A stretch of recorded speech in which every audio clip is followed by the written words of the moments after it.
먹고 싶은 떡볶이, 치킨도 참고 이 무거운 몸 이끌고 매일 운동도 했는데 몸무게는 일주일, 아니 한 달째 왜 자꾸 그대로지? 그 허무함 정말 겪어보지 않은 사람들은 모를 겁니다. 혹시 거울을 보면서 역시 난 안 빠지는 몸인가 봐, 이거 괜히 돈만 날린 거 아니야? 하고 스스로를 탓하고 계시진 않은가요? 지난 시간에 이어 오늘은 그 무거운 죄책감을 확실하게 덜어드리겠습니다. 여러분의 살이 안 빠지는 건 이 게을러서가 아닙니다. 오히려 역설적이지만 여러분의 몸이 너무 똑똑해서일 수가 있거든요. 자, 그럼 남들보다 내가 느릴 수밖에 없는 그 과학적인 이유를 자세하게 한번 살펴보겠습니다. 이 영상을 다 보시고 나면 충분히 내 몸을 이해하게 될 수가 있고요. 앞으로 어떻게 하면 되는지도 아실 수 있을 것입니다. 자, 그럼 구독과 좋아요 한 번씩 눌러주시고요. 시작하겠습니다. 안녕하세요. 모든 약의 모든 정보 모모 약사입니다. 지난 1편 영상 기억하시나요? 3개월 동안 5%도 안 빠졌던 이 늦은 반응군들 기억하시죠? 이 사람들의 90%가 포기하지 않고 꾸준히 지속을 했더니 결국 다이어트에 성공했다는 그 희망적인 데이터 말이죠. 그럼 그냥 기다리면 되나? 라고 머리로는 이해가 되지만 당장 아침마다 이 체중을 재보면 역시나 답답하죠. 이쯤 되면 이런 질문이 나올 수가 있어요. 약사님, 다 알겠는데 왜 저는 남들보다 느린 건가요? 제 친구는 한 달에 5kg나 빠졌대요. 저는 3달 동안 3kg밖에 안 빠졌는데요.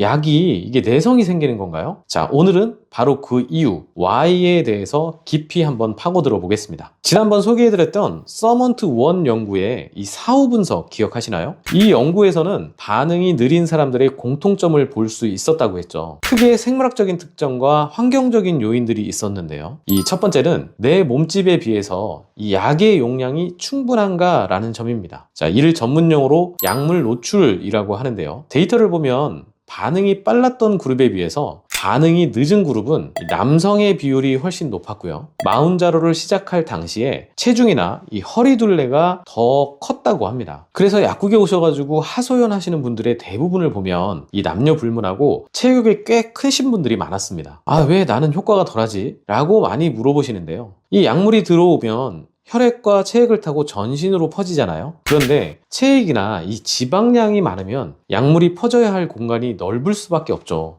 그러다 보니까 똑같이 5mg을 맞아도 혈중의 약물 농도가 상대적으로 낮을 수밖에 없다는 겁니다. 그러니까 여러분은 약발이 아예 안 받는 체질이 아니라는 겁니다.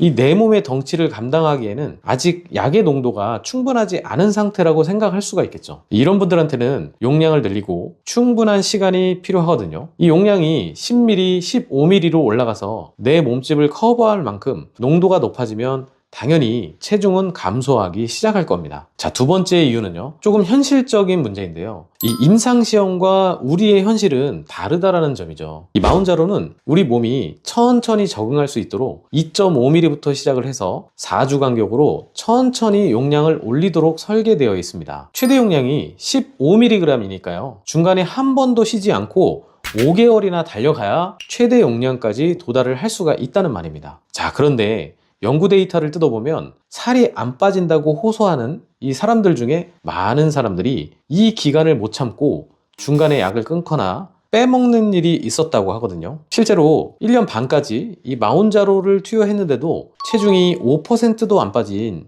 이 진짜 비반응자들이죠. 이 사람들의 데이터를 봤더니 그중 절반 가까이가 5% 저용량에 머물러 있었다는 겁니다. 뿐만 아니라 3회 이상 연속으로 투약을 건너뛰었다거나 그리고 다시 시작한 경우라고 밝히고 있었는데요. 한번 생각해 보세요. 이번 주는 회식이 많아서 속이 안 좋을까봐 좀 건너뛰고 약 타러 가야 되는데 너무 바쁜 거예요. 한 주 또 건너뛰고 안 그래도 약 때문에 울렁거려 죽겠는데 이거 용량 높이면 더 심해지는 거 아니야?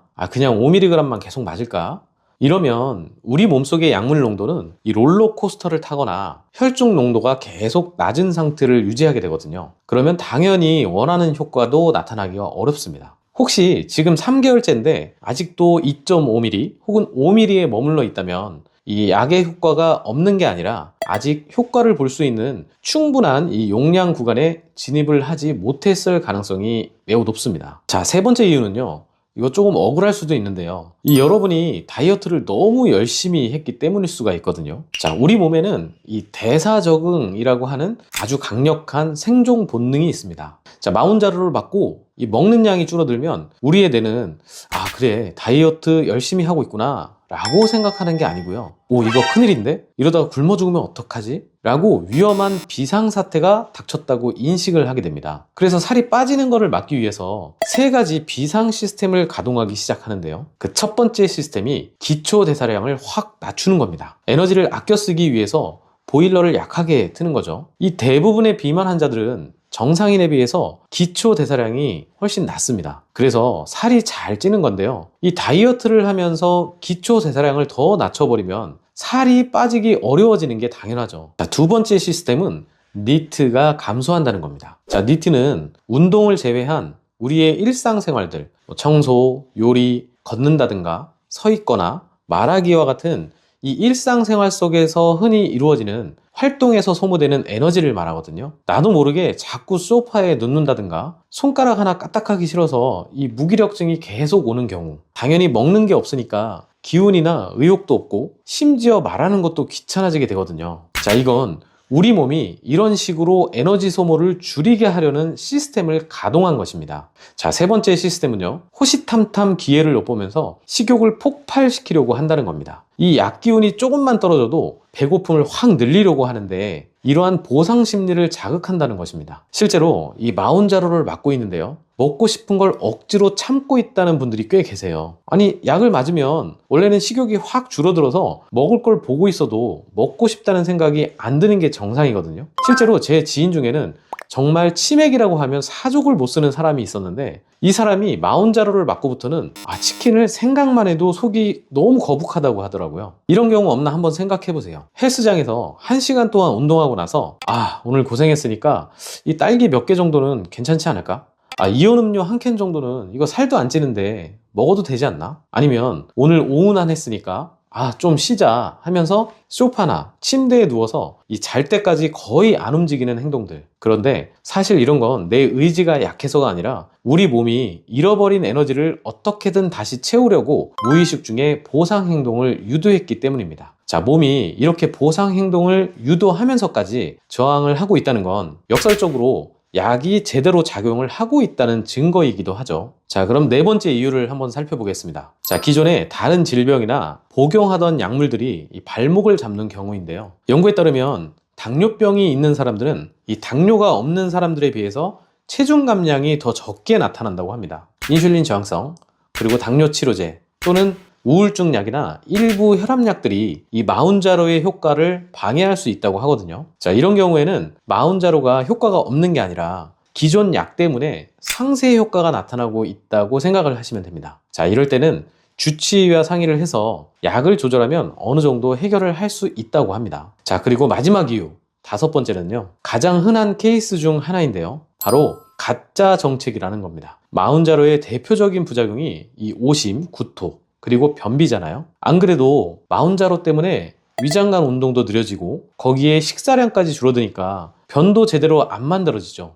거기다가 장 운동까지 제대로 안 돼. 이렇게 며칠만 화장실을 잘 못 가면 뱃속에 있는 변의 무게만으로도 1, 2kg 차이는 쉽게 오를 수 있다는 거죠. 또 다이어트 한다고 생전 안 하던 운동을 새로 시작했잖아요. 그러면 근육 속에 있는 글라이코겐과 수분이 저장되면서 일시적으로 체중이 늘어날 수도 있어요. 실제로 지방은 빠지고 있지만 이 수분이나 변이 그 무게를 가리고 있으면 살이 빠진 건지 몸무게만 봐서는 체감이 잘 안 될 수도 있다는 거죠. 그래서 다른 건 몰라도 이 변비 부작용이 너무 심하다 그러면 평소에 수용성 식이섬유와 이 물을 좀 많이 드시고요. 그래도 안 된다 하면 진료를 받아서 약을 드셔서라도 좀 완화시키는 게 좋습니다. 자, 여기까지 들으시고 내 몸은 덩치도 크고 대사 적응도 심하고 변비도 심하니까 그만두는 게 낫나? 라고 생각하실 수도 있는데요. 그것도 잘 생각하셔야 합니다. 이 서먼트4 연구 내용을 한번 보실까요? 이 지난 시간에도 잠깐 언급해드린 적이 있는데요. 이 연구는 9개월 동안 살을 뺀 뒤에 약을 계속 지속한 그룹과 끊은 그룹을 서로 비교했다고 했잖아요. 이 약을 끊은 사람들을 한번 보세요. 자, 1년 뒤에 빠진 살의 14%가 다시 쪘습니다. 반면에 약을 끊지 않고 계속 지속한 사람들은 체중이 유지되거나 추가로 5.5%가 더 빠졌어요. 이게 무슨 의미냐 하면요. 비만은 고혈압이나 당뇨처럼 관리가 필요한 만성질환이다 라는 겁니다. 혈압약을 드시던 분이 요새 혈압도 괜찮은데 혈압약 이제 안 먹어도 되는 거 아닌가 해서 끊게 되면 혈압은 반드시 튀게 되어 있습니다. 이 혈압약 때문에 혈압이 조절되고 있었던 거지 이 내 몸이 근본적으로 완치가 된 게 아니거든요. 마운자로도 마찬가지입니다. 이 체중이 더 이상 안 빠지는 것 같지만 사실은 원래 체중으로 돌아가려고 하는 이 요요라는 엄청난 힘을 막아주고 있는 겁니다. 이 다이어트 열심히 해서 살이 좀 빠졌길래 좀 쉬게 되면 전보다 더 쉽게 찌는 거 대부분 경험해 보셨잖아요. 그러니까 이 마운자로는 지금 현상 유지만으로도 정말 최선을 다하고 있는 겁니다. 자, 긴 시간 동안 나는 왜 반응이 느린 그룹에 속하는지 6가지 이유를 한번 살펴봤는데요. 간단하게 정리해보면 남성이거나 또는 체격이 커서 그리고 꾸준하고 규칙적인 투약이 이루어지지 않아서 우리 몸이 살을 안 뺏기려고 대사 적응을 일으켜서 그리고 기저질환이나 복용하고 있는 약물에 의한 상쇄 효과 때문에 그리고 변비나 수분이 이 가짜 정체기를 유발했기 때문이라고 알려져 있습니다.